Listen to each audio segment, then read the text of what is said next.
গরমে প্রচুর খারাপ লাগতেছে, তাই আজকে একটা ভূতের গল্প বলবো। এটা সত্যিকারের ঘটনা যা আমার সাথে ঘটে যাওয়া। আমার মেয়ে সন্তান তখন হয়েছে। তারপর তাকে যখন বাসায় নিয়ে আসে আমার বউ, তখন সিজার, হ্যাঁ, সিজারের রুগী। সেজন্য আম্মু এবং আমার ওয়াইফ এবং আমার বাচ্চা একসাথে তারা মাঝখানে রুমে থাকে।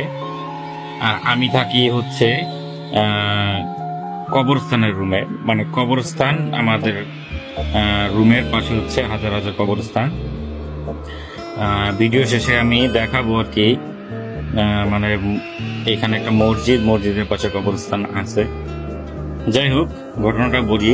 যখন আমি শুয়ে ছিলাম, মোবাইলে আমি সময় পার করতেছিলাম, রাত 1টা বাজে। তখন হঠাৎ করে একটা শব্দ পেলাম। আম গাছে খুব জোরে, সরি আম গাছ না, পেয়ারা গাছে খুব জোরে জোরে, মানে বড়ই গাছে যেভাবে ঝুঁকি দেয় এভাবে ঝুঁকিয়ে দিতেছে। তারপর পেয়ারা গাছের শব্দটা শুনে আমি চিন্তা করতেছি, আরে এটা তো এখন তো ঝড় তুফান বাতাস নাই যে এরকম শব্দ, ছাদের উপর রডগুলো টুং টাং শব্দ হইতেছে। তারপর আমি চিৎকার দিয়ে বলতেছি, এই মরিয়ম, তুমি কি কোনো শব্দ পাচ্ছ বাতাসের? তারপর সে বললো, হ্যাঁ, বাইরে অনেক বাতাস হইতেছে, ওইটার শব্দ মনে হয়।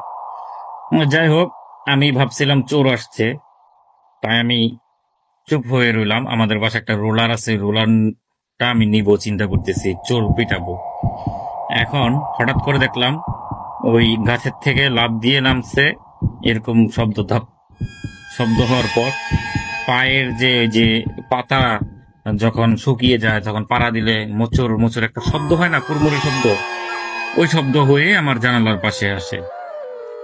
এই জানালার পাশে এসে, এই দেখুন আমার জানালাটা আমি দেখাচ্ছি, এই যে আমার জানালাটা, হ্যাঁ, এই জানালাটার ওই পাশে হচ্ছে আহ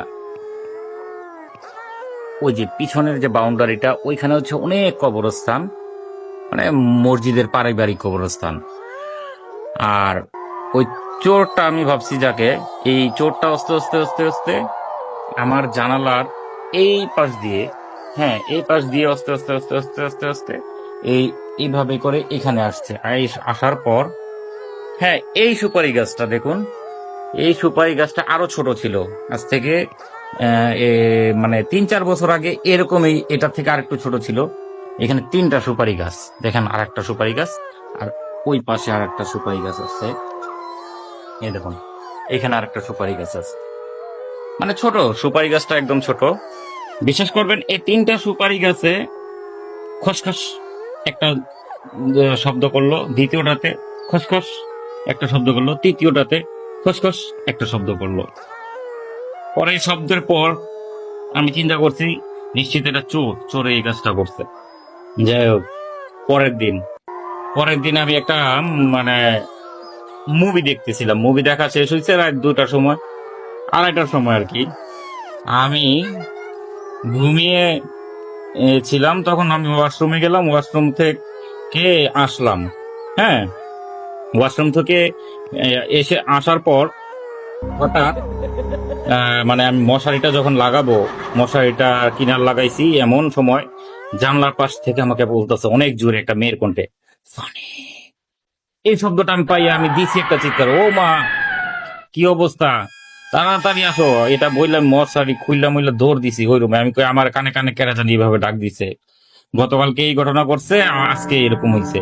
ওর আম্মা বলতেছে, তোর এখানে থাকা দরকার নাই, তুই তোর স্ত্রীর সাথেই ঘুমা, আমি আমার রুমে যাইতেছি গা, তুই কবরস্থানের রুমে থাকিস না। এই শুরু হইলো আমার জীবনে ভৌতিক ঘটনা। হ্যাঁ, ভৌতিক ঘটনা শুরু হইলো আমার জীবনে। তারপর থেকে একটার পর একটা ঘটনা যে ঘটা শুরু হইলো, সব আধ্যাত্মিক ঘটনা, সব আধ্যাত্মিক। মানে এই ঘটনাগুলো আমি পরবর্তী ভিডিওতে শেয়ার করব। আর আপনারা সবাই লাইক কমেন্ট শেয়ার করবেন এবং পাশে থাকবেন। পাশে থাকলে আমি আরো অনেক ঘটনা বলবো, এরকম আলিফ লাইলার ঘটনা আছে হাজার হাজার। সবাই ভালো থাকবেন, আসসালামু আলাইকুম।